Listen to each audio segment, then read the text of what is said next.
Bonjour à tous, bienvenue à l'atelier des communautés francophones accueillantes CFA au Canada.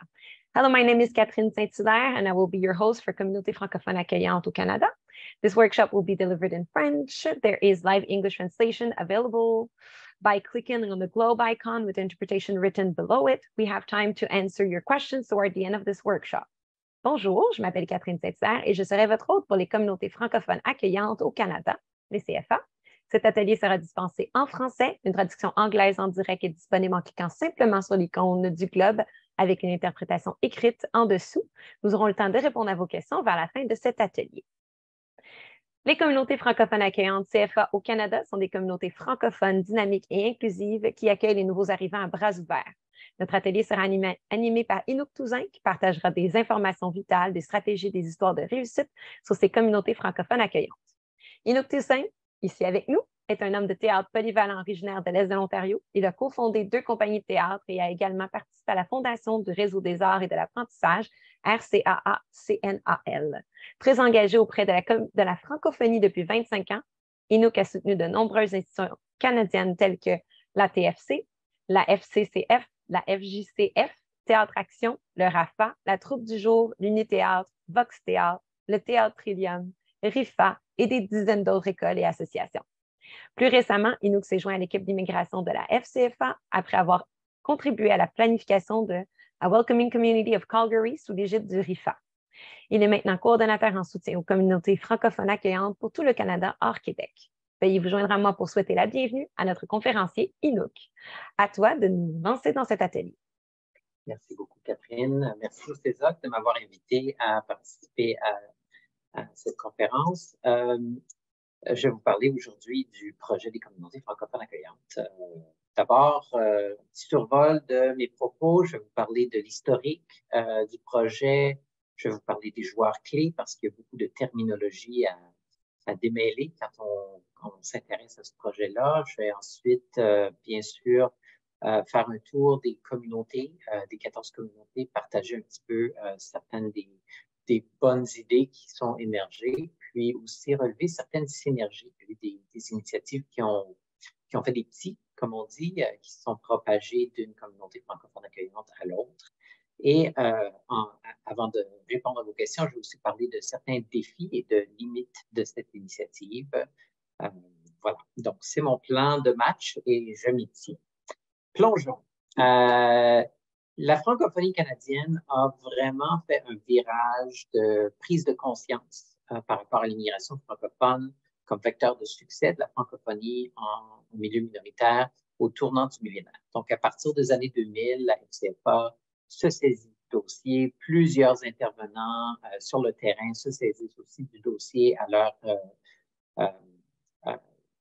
façon. Et puis, on commence à avoir vraiment des conversations plus intentionnelles par rapport à l'immigration francophone.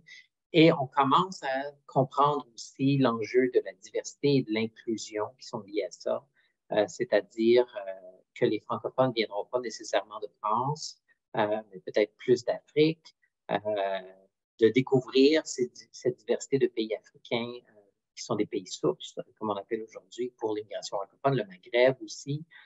Puis bien que la francophonie est rehaussée de ces personnes-là depuis longtemps, là, on commence vraiment à voir la naissance d'associations ethnoculturelles qui ne sont pas très souvent répertoriées dans l'environnement ou dans le portrait de la francophonie canadienne. On assiste aussi à certaines remises en question de nomenclature. Est-ce qu'on est une association canadienne-française ou est-ce qu'on est une association francophone et canadienne? Qu'est-ce que ça veut dire pour les gens qui se joignent à nous, qui n'ont peut-être pas le même background, les mêmes traditions, le même passé vécu? Suite à ça, la prochaine grosse étape qui a mené aux communautés francophones accueillantes, c'est le développement des réseaux en immigration francophone un peu partout au pays, à l'extérieur du Québec, bien sûr. Moi, tout ce que je vous dis, c'est vraiment lié à la francophonie à l'extérieur du Québec. Je vous parle de ça parce que c'est ce que je connais, puis c'est ce qu'on veut, au fond, c'est le projet qu'on chérit en francophonie en milieu minoritaire, c'est de parfaire nos connaissances, nos capacités et puis d'œuvrer dans ce terrain-là de l'immigration francophone parce que c'est la survie de nos communautés qui y est liée, mais pas juste la survie, en fait, c'est le dynamisme de notre avenir qui est en question parce qu'on sait qu'on fait moins de bébés, c'est partout la même chose.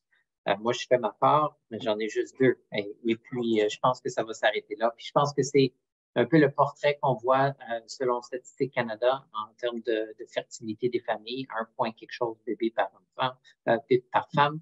Et donc, ça veut dire aussi que l'immigration devient le vecteur le plus important pour la croissance et que le poids relatif de la francophonie baisse quand on a une immigration non francophone. Donc, il faut comprendre ces enjeux-là au niveau stratégique pour voir d'où vient un peu ce projet. On constate à mesure que les réseaux se développent et puis qu'ils commencent à sonder le terrain, à rassembler les joueurs de l'établissement francophone, on constate qu'il y a des bris de service.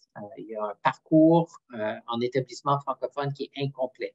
Il y a des étapes bon, on fait l'aiguillage, on fait l'orientation, mais ensuite, quand on a besoin de peut-être d'accompagnement pour aller faire face à carte santé, etc., oups, là, il y a peut-être un bris de service pour aller vers l'anglophonie pour avoir le parcours complet du nouvel arrivant francophone. Et ça nous cause problème. On a des forums, on a des rencontres nationales dans lesquelles on prend position pour dire on veut compléter ces bris de service-là pour qu'un nouvel arrivant francophone puisse être servi du début à la citoyenneté, de son arrivée à la citoyenneté, puis même avant son arrivée avec les services pré-départ qui sont aussi nouveaux.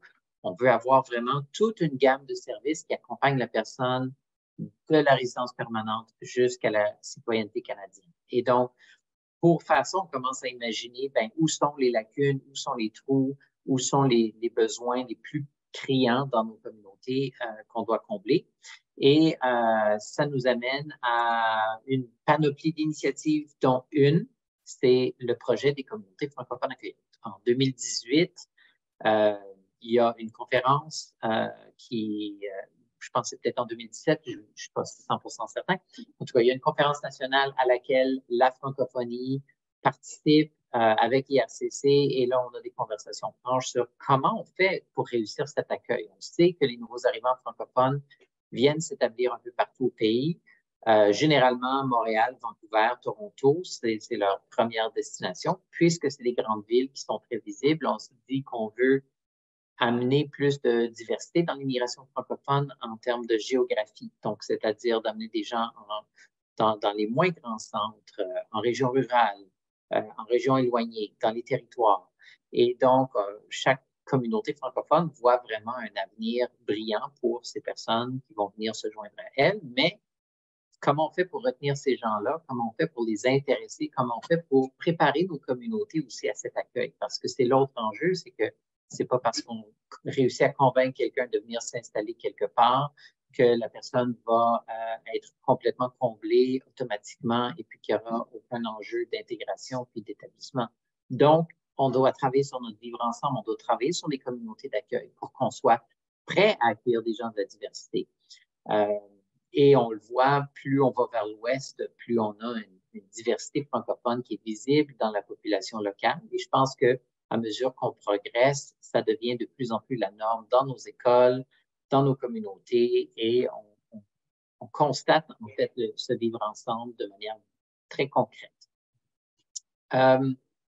Les caractéristiques pour obtenir une communauté francophone accueillante. Donc, ce qui est arrivé, c'est qu'on a confié au réseau en immigration francophone, les RIF, le mandat de concerter chaque province, chaque territoire ou chaque région. Dans le cas de l'Ontario, il y a 3 réseaux en immigration francophone, un dans l'Est ontarien, un dans le Nord et un dans le Centre-Sud-Ouest. Donc, chacun devait aller voir son membership, aller voir les gens sur le terrain, puis les guider dans un processus de sélection d'une communauté pour recevoir le projet Communauté accueillante et qui restait à définir encore. Donc, IRCC, qui est le bailleur de fonds de cette initiative, Immigration, Réfugiés, Citoyenneté Canada, si vous ne saviez pas, et avec qui on collabore d'une nouvelle manière avec ce projet. Donc, ça, c'est un autre élément. Il y a beaucoup d'innovation qui est liée au projet Communauté francophone accueillante parce qu'on teste des choses. C'est un projet pilote, ce qui veut dire qu'on peut se permettre de faire des erreurs, on peut se permettre d'essayer des choses, de se péter la gueule, on peut se permettre d'essayer des choses et de voir un énorme succès inattendu, inespéré, et de voir répliquer ça ailleurs parce qu'on partage des bonnes idées. Donc, c'est vraiment comme une intersection intéressante, un carrefour de bonnes idées, ce projet CFA. Et donc, initialement, on nous avait demandé de choisir des communautés basées sur la présence d'immigrants francophones dans la communauté, basées sur des services d'établissement déjà présents ou en tout cas en voie de le devenir. De choisir des communautés qui étaient à l'échelle locale, c'est-à-dire où les gens se parlent, il y a une habitude de collaboration communautaire.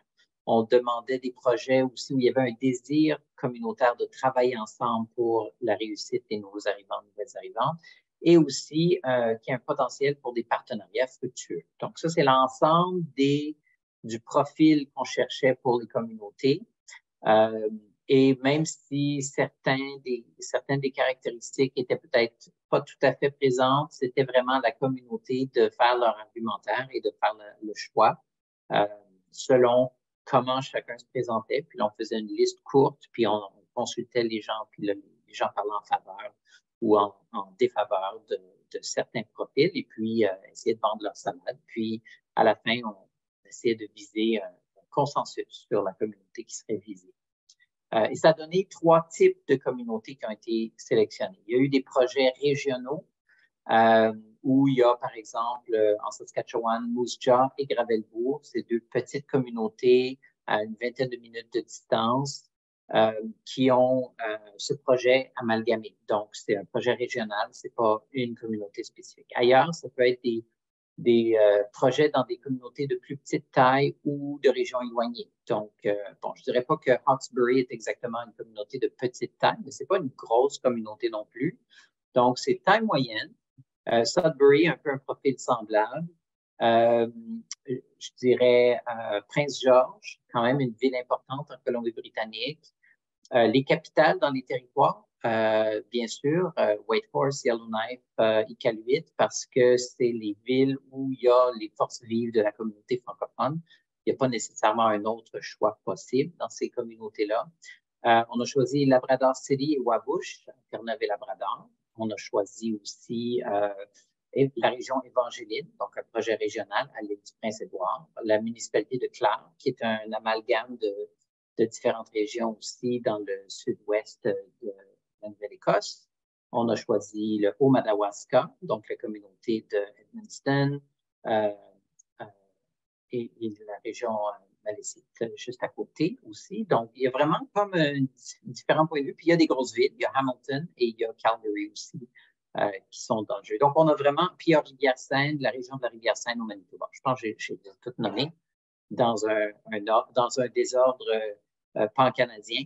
Donc, au fond, ça nous donne un peu une idée de l'échelle du projet qui pouvait être vraiment très différente d'une à l'autre. Et donc, ça nous amène à des projets asymétriques. Qu'est-ce qu'ils font les communautés francophones accueillantes qui ont des axes de développement pour leur projet? Ils devaient choisir entre 2 et 5 des éléments suivants. On pouvait travailler sur l'accès équitable aux services en établissement. Donc, une communauté qui n'a pas de services d'établissement francophone, qui veut les développer, pouvait se mettre au travail, se mettre à l'œuvre pour ça, pour supplanter un organisme anglophone de services d'établissement qui n'avait pas les mêmes sensibilités à la communauté francophone et qui peut-être dirigeait mal les nouveaux arrivants ou donnait l'impression qu'il n'y avait pas de francophonie dans la communauté. On pouvait travailler sur le développement des opportunités économiques ou l'employabilité. Donc, plusieurs projets se sont penchés sur cette question. Bien sûr, on sait que le succès du nouvel arrivant passe par un bon emploi. Si on ne peut pas gagner sa vie, on ne peut pas payer notre foyer, si on peut en trouver un, etc. Donc, l'importance de travailler sur l'employabilité puis les opportunités économiques. On avait aussi l'option de travailler sur le leadership inclusif. les espaces publics accueillants et de soutenir l'engagement civique. Donc, ça, c'est l'ensemble des potentiels. Et chaque communauté pouvait choisir des activités qui étaient soit en service direct ou en service indirect. La différence étant que quand tu es en service indirect, c'est des activités de connexion communautaire. Donc, on fait une journée d'accueil, tout le monde est bienvenu, on met en valeur des nouvelles arrivantes, des nouveaux arrivants dans la communauté, on fait découvrir un peu les pays d'origine, ou bien on fait découvrir les personnes qui sont arrivées aux gens de la communauté depuis plus longue date, et on crée cet engouement, ce sentiment de vivre ensemble et de dire, hey, on fait équipe ensemble, as-tu des besoins, veux-tu que je te conduise à l'épicerie, moi, si j'y vais le samedi matin, si ça t'intéresse, tu peux embarquer avec moi. Ce genre de contact personnel-là pour le bien fondé. Les services directs, c'est vraiment les services d'établissement en bonne et due forme, et ça, c'était réservé uniquement aux résidents permanents. Donc ça, je vais revenir plus tard dans les défis, mais c'est un enjeu parce que souvent, les résidents permanents sont déjà relativement bien intégrés. Peut-être que dans plusieurs cas, les besoins sont davantage du côté des étudiants internationaux, des travailleurs temporaires qui sont à leur premier jour, première semaine au pays et qui cherchent désespérément à trouver c'est quoi les meilleurs chemins, c'est quoi les raccourcis pour réussir leur projet, puis avoir du succès dans leur démarche. Je vous parle aussi du parcours et avec. Donc, le rôle de la FCFA dans tout ça, puis la raison que moi je vous en parle, c'est que nous, on a été choisis par IRCC pour appuyer l'ensemble des 14 projets, et c'est dans l'optique de faire un projet qui part pour et avec les communautés. C'est la première fois qu'IRCC se lance dans un projet aussi, comment dirais-je, particulier en termes de livraison de services. C'est les communautés qui ont choisi où se situeraient ces projets-là. C'est les communautés qui ont défini les plans communautaires. Bien sûr, il y avait un cadre dans lequel il fallait se placer, mais vraiment, c'était l'initiative des communautés, et même en termes de décision, on a mis sur place des comités consultatifs communautaires qui guidaient le projet, qui balisaient les décisions pour le plan communautaire. Donc, tout ce qui se passe, en fait, c'est qu'IRCC fournit les sous et le cadre. La communauté remplit après ça le projet communautaire à son bon vouloir, et même IRCC a fait preuve de beaucoup de flexibilité parce que ils ont permis au projet d'ajuster en cours de route le financement, de dire, OK, ben finalement, je vais avoir 2 intervenants, pas 3 là-bas, donc avec le 5 000 $ que j'ai sauvé, j'aimerais ça faire telle initiative, il y a une opportunité qu'on veut saisir maintenant. Donc, les projets étaient réactifs et en principe, les agents de projet d'IRCC, des opérations, étaient flexibles et nous, on a aidé aussi à négocier cette flexibilité-là parce que parfois, on a des personnes qui connaissent peu le système IRCC et le vocabulaire de la gestion de projet. Donc ça, des fois, ça pouvait devenir un enjeu quand on voulait faire un changement au projet puis qu'on n'avait pas les bons mots pour décrire ce qu'on voulait faire. L'agent pouvait parfois dire non, puis quand il n'y avait pas vraiment de raison, si on l'articulait comme il faut. Donc, juste donner un peu ces éléments de contexte-là avant de plonger plus à fond. Et puis, on s'est beaucoup basé aussi sur les partenariats. On voulait faire valoir les forces vives et le projet était orienté non pas pour faire du développement d'organismes. Donc, le but, c'était pas d'embaucher plus d'employés, de pallier au manque structurel de financement des organismes de la francophonie. C'était vraiment de bien desservir les nouveaux arrivants. Tout était orienté autour de l'expérience de la personne qui arrive dans la communauté, quel genre de service, quel genre d'interface ils reçoivent, et puis comment est-ce qu'on peut rendre leur parcours wow pour qu'ils disent, ben, je suis bien ici, je veux planter mes racines, je veux rester. On m'accueille comme un roi, comme une reine, et je suis bien, donc je veux pas... mon voyage se termine. Je suis arrivé. Parlons un peu des joueurs clés. Donc, j'ai déjà mentionné les réseaux en immigration francophone qui ont joué un rôle clé. Dans certaines communautés, ils sont demeurés au cœur du projet. Dans d'autres, il y a une distance qui s'est créée avec le temps et avec l'avancement du projet. Il n'y avait pas de bonne réponse automatique. Tout était possible. Les RIF ont aussi beaucoup d'autres mandats à jouer, donc ils ne peuvent pas non plus tenir le projet par la main. Par contre, des fois, la structure était déjà proche, l'employé pouvait être associé au RIF, donc ça créait déjà des synergies. D'autres fois, on est parti dans d'autres directions et puis le RIF pouvait être à la capitale provinciale ou territoriale, tandis que le projet pouvait être ailleurs. Je pense à Terre-Neuve et Labrador, le projet à Labrador City. Ben, le RIF, il est à Saint-Jean. Donc, ce genre de distance-là qui est importante, ça fait une différence. Même chose pour Prince-Georges et Vancouver, mais à moindre égard parce qu'il y a beaucoup plus de facilité de déplacement entre ces deux localités-là. Mais ça demeure que c'est un enjeu qui a eu un impact, le siège social du RIF versus où est la communauté. Un autre joueur clé qu'on n'a pas vu autant, et je le mentionne parce que comme on sait que le projet va se poursuivre, je souhaiterais vivement qu'on puisse faire des gains à ce niveau-là. C'est les partenariats locaux en immigration, les PLI ou les LIP. Donc, il y a peu de projets qui ont eu une relation fructueuse avec leur PLI. Par contre, moi, je relève que c'est une opportunité fantastique d'aller plus loin. Mais bien sûr, on trouve les plis plus souvent dans les grandes municipalités ou les municipalités d'une certaine taille. Donc, c'est pas toujours approprié pour nos projets, mais je pense qu'il y a une opportunité à saisir là qui n'a pas encore été réalisée. Puis c'est une chose que je veux dire sur le projet des communautés francophones accueillantes. C'est un projet qui a émergé quand même pendant COVID, qui était, on a commencé de 0. Dans certains cas, on a commencé de moins 50 parce que le projet est arrivé un peu comme une imposition aussi dans certaines communautés. Tu sais, le Nunavut, je pense qu'ils ont signé leur entente au mois de décembre quand les projets avaient commencé au 1er avril, en principe. Donc, ça donne une idée là, des retards qu'on peut accumuler quand on veut faire des choses, mais on arrive dans des communautés qui ne sont pas nécessairement structurées ou prêtes pleinement. Mais on saute, on y va, puis on apprend, puis on bâtit les capacités et les connaissances en cours de route. Les municipalités, c'est un autre joueur clé. Il y a un des projets qui a été géré par la municipalité de Clark en Nouvelle-Écosse et il y a des beaux apprentissages à faire de ça. Je pense que vraiment l'intersection entre le milieu communautaire et le milieu municipal est vraiment une clé du succès.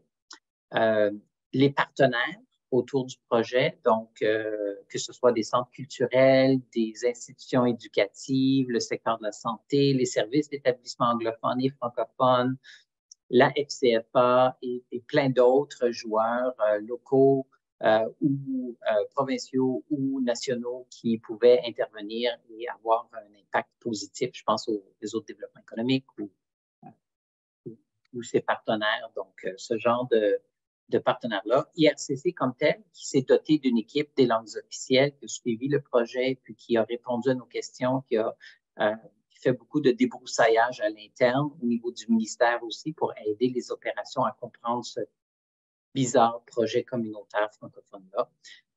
Et je dirais aussi certains chercheurs qui sont associés au progrès de l'initiative, qui sont intéressés à ce projet-là. Et ça crée vraiment un buzz. Au Sénat, il y a eu une étude qui a parlé de ce projet-là dans l'immigration.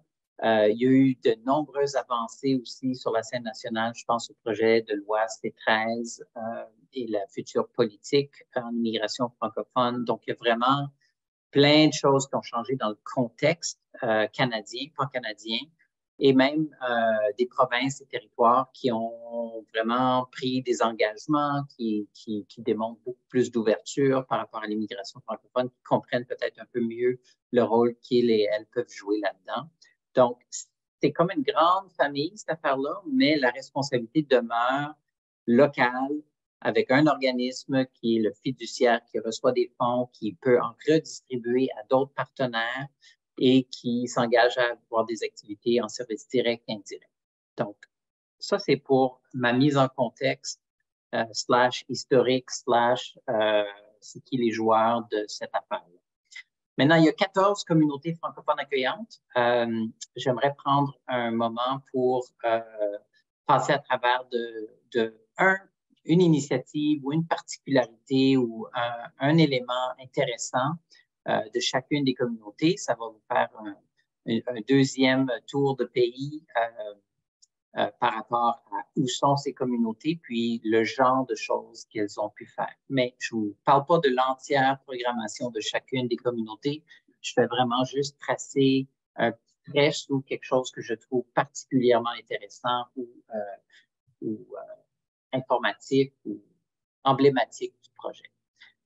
Commençons vers le nord-ouest canadien. On passe avec les territoires en premier. Donc, au Yukon, le projet est à Whitehorse.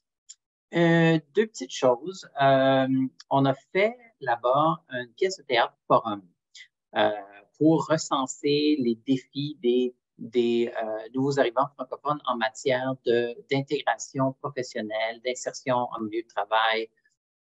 Parfois, ça pouvait être des travailleurs temporaires qui avaient des défis au niveau de un employeur qui gardait ses documents ou gardait ses pièces d'identité ou des choses comme ça, qui avaient un peu une approche coercitive. Et donc, les frustrations de ces personnes-là ont pu trouver un vecteur pour être communiquées à la communauté par cette pièce de théâtre forum. Donc, les gens venaient avec un scénario, avec une expérience, ils expliquaient à une équipe d'improvisateurs / acteurs qu'est-ce qui est arrivé, puis là, on présentait la scène, puis là, ils faisaient des correctifs, donc c'est dans la tradition du théâtre de forum. Et puis là, on proposait, on demandait, on interpellait la foule pour savoir qu'est-ce qu'on pourrait faire, vers qui se tourner, quelle structure pourrait aider à trouver des solutions pour les problèmes spécifiques que les personnes soulevaient. Donc, ça, je trouve que c'est vraiment intéressant parce que, d'une part, ça permet une rencontre entre la communauté et ses membres, incluant les nouveaux membres de la communauté. De deux, on utilise les arts et la culture pour faire valoir des droits fondamentaux. Donc, on est vraiment dans une intersectionnalité quand on fait ça. Et puis, en même temps, c'est une façon de se rapprocher les uns des autres. Donc, ça, je trouve ça intéressant. Deuxième chose que je veux ramener par rapport au projet du Yukon, c'est qu'ils ont fait aussi des bandes dessinées. Ils ont fait dessiner des situations, des services pour justement faire connaître quels sont les services francophones disponibles dans la ville. Donc, ça, c'est intéressant. Je trouvais ça une façon originale de faire de la promotion de qu'est-ce qui existe en francophonie localement. Voyageons un peu vers Yellowknife, dans les territoires du Nord-Ouest. Ici, ce que je veux relever, c'est deux choses aussi. D'abord, des fois, être dans une ville de petite taille, c'est un avantage. On peut avoir des synergies de locaux, de services, et c'est ce qui est arrivé à Yellowknife. Spécifiquement, les services en établissement sont amalgamés. On a un local, un nouveau point de service, une nouvelle construction dans la ville qui s'est faite. Et donc, on a allié les services en anglais et les services en français pour l'établissement, ce qui naturellement bâtit une compréhension commune des besoins des francophones puisqu'ils sont dans le même bureau. L'anglophonie là-bas a finalement réussi à comprendre, de référencer les clients vers les points de service francophones parce que c'est juste à côté. Et donc, ce genre d'alliance stratégique-là, c'est pas possible partout, mais quand ça arrive, c'est vraiment une grande force pour la communauté. Et puis, ça donne pignon sur rue. Tu parles à n'importe qui à Yellowknife en disant que tu cherches des services en immigration, francophone ou anglophone, on t'envoie au même endroit. Et donc, ça, c'est vraiment un bel avantage en termes de synergie, de promotion et puis d'expertise. Donc, je voulais soulever ça. Je voulais aussi soulever une initiative qu'ils ont fait en lien avec le développement économique, qui est le Forum Pan-Territorial, qui est dans le contexte des tournées liaisons, pour ceux qui connaissent un peu les programmes. Donc, ce qui arrive et qui est très intéressant, c'est que ça permet à l'ensemble des territoires de comparer les scénarios dans leur territoire, spécifiquement par rapport aux chercheurs d'emploi et aux employeurs. Donc, on fait d'un côté la sensibilisation des employeurs à la réalité des nouveaux arrivants, à leurs besoins, à quel rôle les employeurs peuvent jouer eux-mêmes dans le succès de ces nouveaux arrivants-là qui arrivent. Et de l'autre côté, on a des profils de nouveaux arrivants qui cherchent l'emploi et on peut se pencher justement sur les enjeux du développement économique dans les territoires, puis partager un petit peu des bonnes pratiques et puis des initiatives à succès, parce que les profils de ces communautés-là se ressemblent énormément. Un fort taux de roulement, des salaires très élevés dans certains secteurs, comme par exemple les mines, et puis des défis de logement, des défis de coût de la vie qui sont très chers, etc. Donc, ça permet de regarder des synergies, regarder quel est le rôle d'un employeur là-dedans. Nunavut, je vais vous parler de la marche gourmande. Puis il y a beaucoup d'activités de ce type-là. On fait beaucoup de plein air dans les territoires, mais la marche gourmande, pour moi, ça a été vraiment un élément intéressant d'intersection avec les communautés Inuktitut, Inuit et autochtones dans les autres territoires. C'est intéressant parce que c'est finalement une marche en nature où on apprend à identifier des plantes comestibles. Et donc, il y a toute une connexion avec l'environnement où on se situe, avec le style de vie ancestral, avec des enjeux autochtones. Ça crée une alliance entre la francophonie et les autochtones que je trouve vraiment pertinente et intéressante parce que quand on parle d'immigration, c'est aussi apprendre à devenir Canadien, à devenir Canadienne. Puis aujourd'hui, ce que ça veut dire, ça, c'est de travailler dans le sens de la réconciliation et donc de faire notre devoir d'apprendre sur les Premières Nations qui nous précèdent dans les territoires qu'on occupe et puis qu'on habite et où on joue, où on vit. Donc, je trouve ça intéressant d'avoir ce concept-là de marche gourmande qui inclut bien sûr des bouchées. Donc, ça finit en barbecue, cette affaire-là. Donc, ça va être l'air bien le fun. Et j'ai trouvé ça innovant de la part du Nunavut de faire ça. Maintenant, si on revient à l'ouest et on reprend quelques parallèles vers le sud, on part à Prince-Georges. Une chose que je veux noter pour Prince-Georges, c'est la transformation du personnel du Cercle des Canadiens français de Prince-Georges.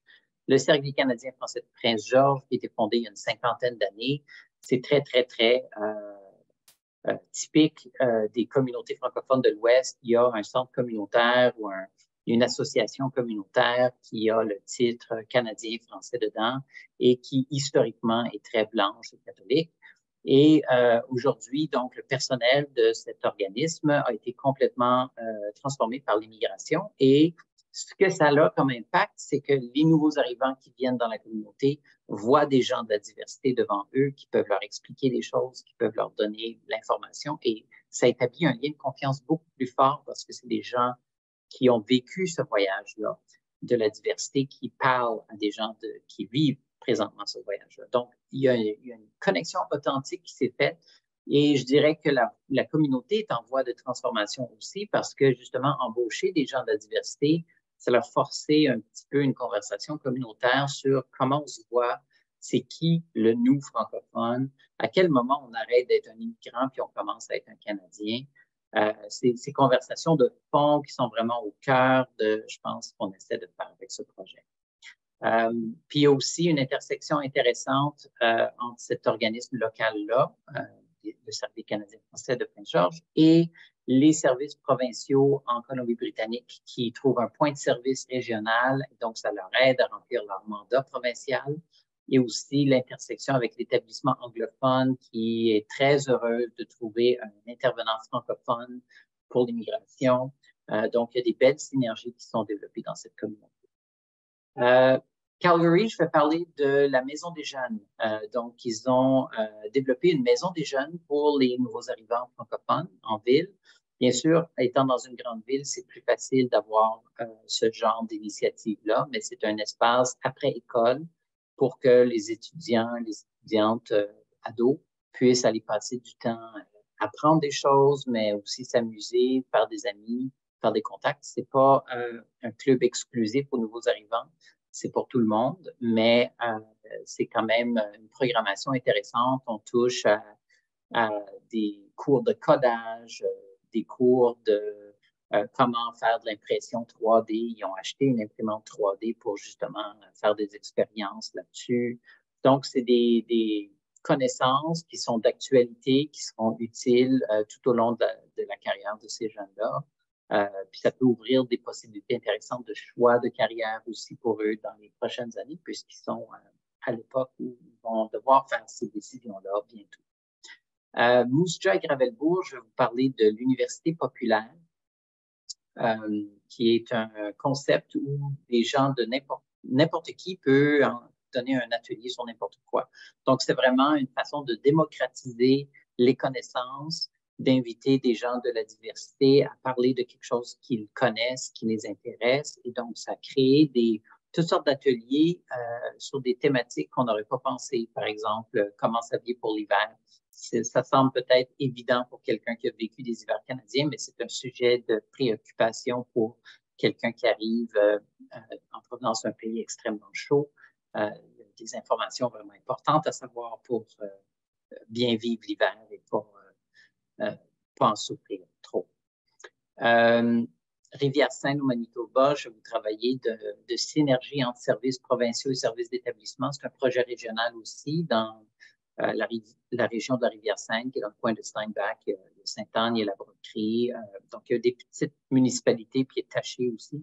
Et donc, il y a un centre provincial de services pour l'immatriculation, services de santé, tout ça. Donc, ils sont greffés à ce point de service-là pour essayer de bâtir d'autres services en établissement. Et puis, ça a trouvé succès. Vraiment, l'anglophonie est ouverte et intéressée à appuyer. Et donc, ça c'est un autre projet synergique au niveau des joueurs autour de la table. À Sudbury, je parlerai aussi d'acquisition d'expertise au sein des organismes spécialisés. Donc, en éducation, en économie, en appui psychosocial, il y a vraiment chaque organisme partenaire. C'est beaucoup de partenaires autour de la table. Sudbury, c'est une communauté très francophone où il y a quand même des institutions très fortes. Et donc, il y a plusieurs des partenaires qui sont dotés d'une ressource humaine à temps plein issue de la diversité. Donc, on est comme en acquisition d'expertise et puis d'authenticité dans la démarche. Donc, ça, c'est ce que je voulais relever. Fait que, il y a d'autres choses, bien sûr, mais c'est ce que je vais m'en tenir là pour eux. À Hamilton, une chose que j'ai trouvée intéressante, c'est du microfinancement. Donc, on a gardé une enveloppe du budget pour financer des activités qui viennent d'organismes ethnoculturels ou de la jeunesse issus de la diversité dans la communauté. Et donc, ça, c'est vraiment prometteur parce que c'est en train d'aider des organismes ethnoculturels à se professionnaliser, à comprendre comment fonctionnent les subventions, c'est quoi une pièce justificative, parce que souvent, on parle de réseaux de bénévoles, c'est des gens qui ont un travail, les présidences de ces organismes-là, ils ont un travail, mais comme il y a une grosse communauté, je sais pas moi, ivoirienne dans la ville, ben là, les Ivoiriens se sont organisés, puis il y a quelqu'un qui a vraiment la cause à cœur et puis qui se dévoue, mais c'est les soirées, les fins de semaine. Et ça demeure un organisme informel comme ça. Tout le monde appelle le président ou la présidente quand il y a n'importe quelle situation qui arrive pour qu'on aille chercher quelqu'un à l'aéroport. Il y a un cousin qui arrive du pays, il y a, peu importe, du référencement, de l'accompagnement. Il y a beaucoup de demandes pour ces organismes ethnoculturels-là qui sont souvent pas officiellement constitués. Donc, ils n'ont pas accès à du financement. Donc, ça marche avec seulement des coûts de membership que les gens payent pour faire partie d'associations. Ben, il y a des bons apprentissages à faire. Éventuellement, ce serait peut-être intéressant que ces organismes-là puissent accéder au financement, puissent avoir des ressources humaines à temps plein, puissent, ou à temps partiel au moins, pour gérer des activités, gérer des services qu'ils voudraient offrir à leurs membres et à leur communauté, puis participer dans l'ensemble des activités de la francophonie régionale. Donc, Hamilton a bougé là-dessus pour les aider à faire ce premier pas vers la professionnalisation, puis à obtenir du financement spécifique pour faire des activités de connexion communautaire. Oui, 5 minutes. Après ça, on passe aux questions. Il m'en reste plus beaucoup, là. Je suis rendu à Hawkesbury, tout proche. Donc, Hawkesbury, moi, ce que j'ai noté, c'est vraiment l'engagement municipal. Ça a été vraiment intéressant d'avoir les cafés, conversations avec la mairesse, avec le maire.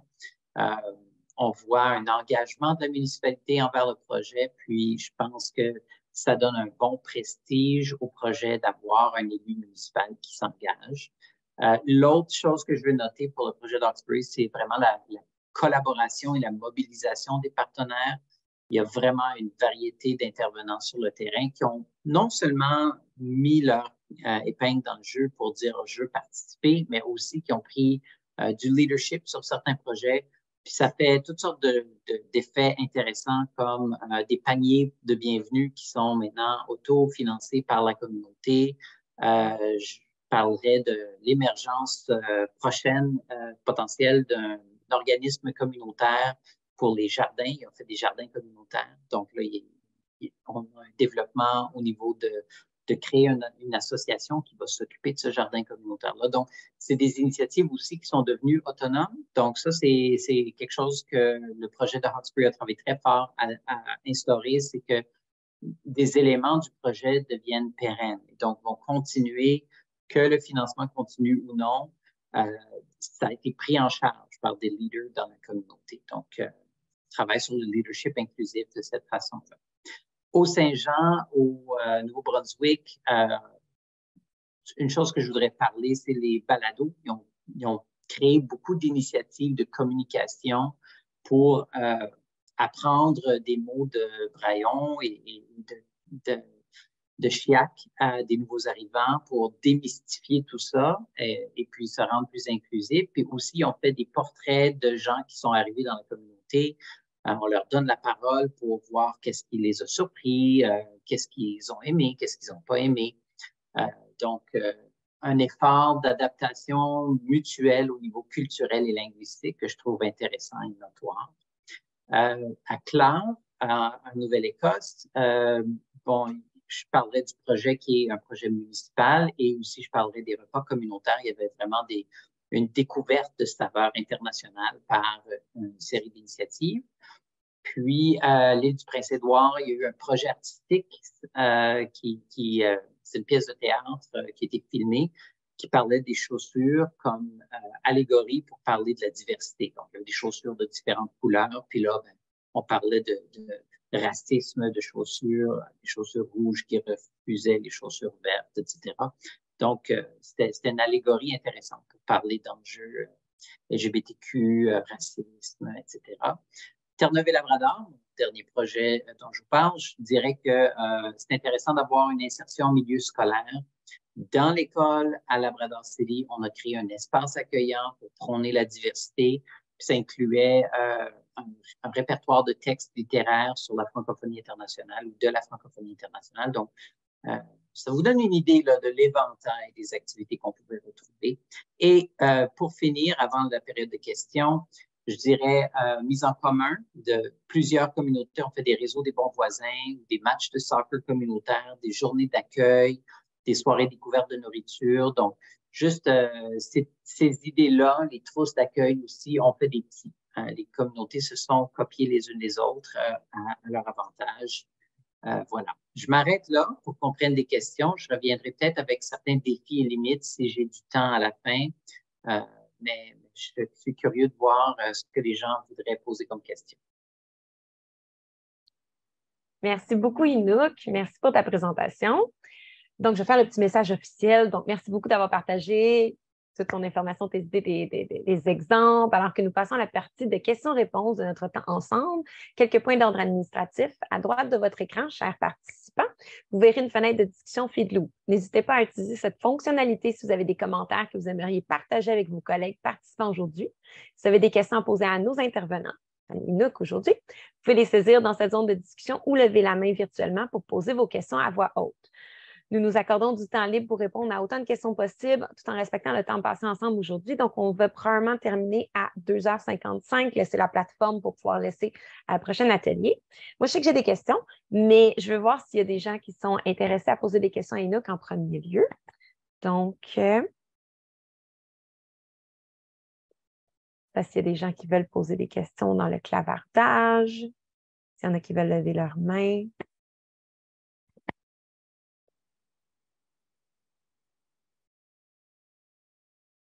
Okay, donc, écoute, je vais commencer avec ma question au début, Hinouk, si ça te va, peut-être que ça va briser la glace avec les autres. Donc, ici, on est vraiment au sommet virtuel pour la stratégie d'attraction-rétention de l'Est de l'Ontario, qui est pilotée par le PIC de la NARC et d'autres partenaires aussi.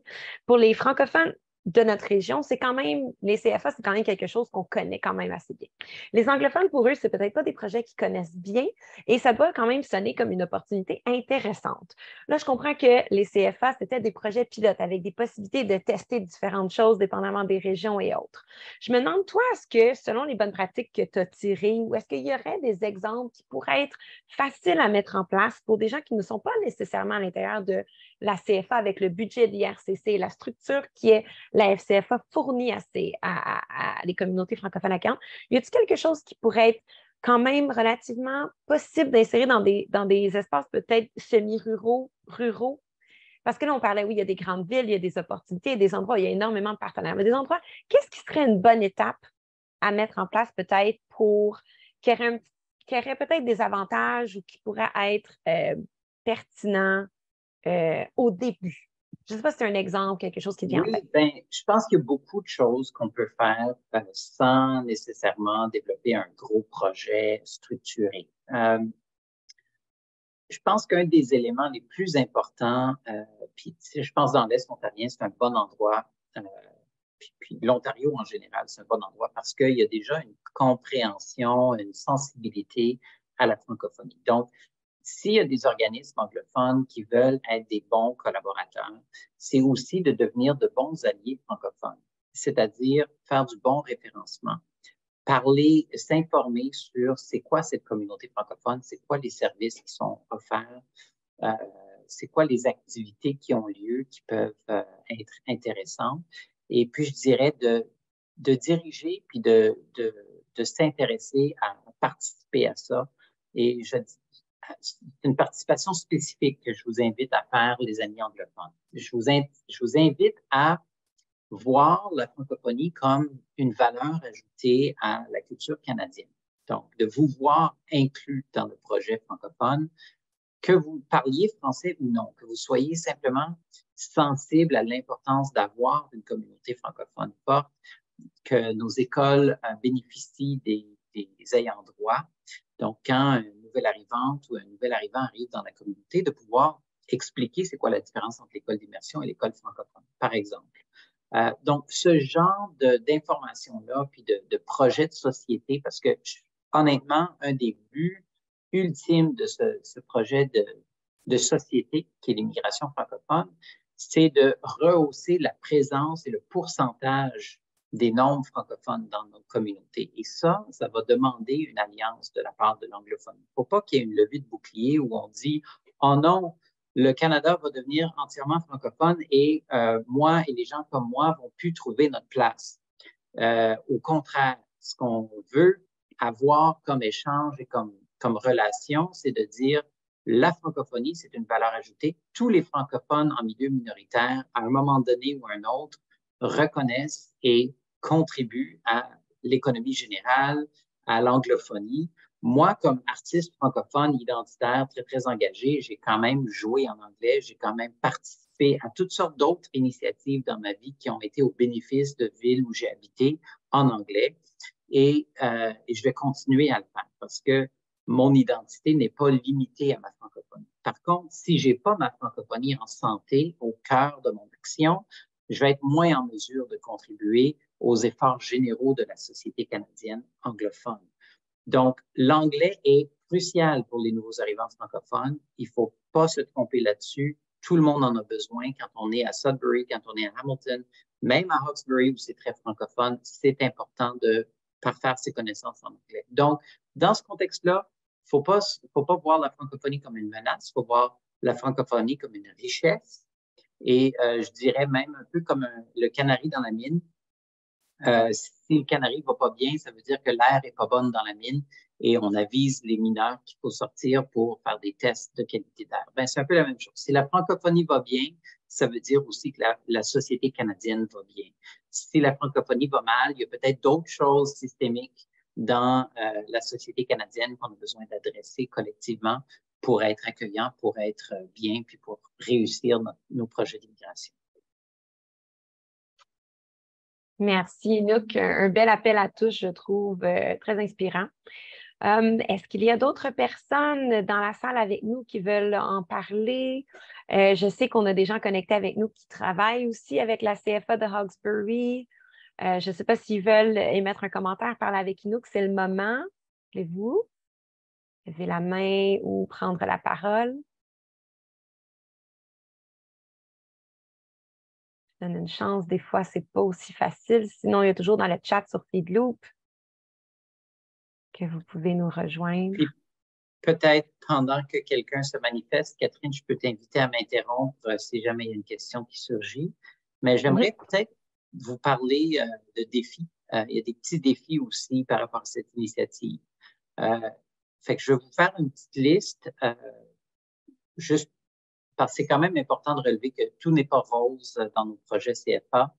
Il y a l'enjeu des clientèles que j'ai mentionné plus tôt, les travailleurs temporaires, les étudiants internationaux qui ne sont pas comptés dans nos statistiques pour le projet. On travaille techniquement pour les résidents permanents. Il y a bâtir l'expertise de l'immigration francophone, d'avoir des gens qui connaissent les programmes d'immigration, qui connaissent les communautés, qui connaissent les enjeux de danger comme les communautés autochtones. Il y a toute une approche respectueuse à avoir par rapport à ça. Donc, il y a beaucoup de choses à apprendre puis à bâtir dans l'expertise de nos communautés. Il y a des structures aussi. Il y a des fois de la confusion sur l'image du projet versus l'image de marque du livreur de programme ou de projet. Donc, sur le branding, sur la promotion, sur la visibilité du projet, il y a encore des gains à faire. Il y a un défi de mobilisation continue. Hein, c'est des bénévoles qui sont au CCC et c'est dur de maintenir et de justifier l'engagement continu de ces personnes-là qui se donnent à long terme pour le projet. Il y a une lourdeur administrative, bien sûr. Il y a le défi aussi du recrutement et de la promotion. C'est dur de trouver des personnes qui peuvent parler avec authenticité du processus d'immigration.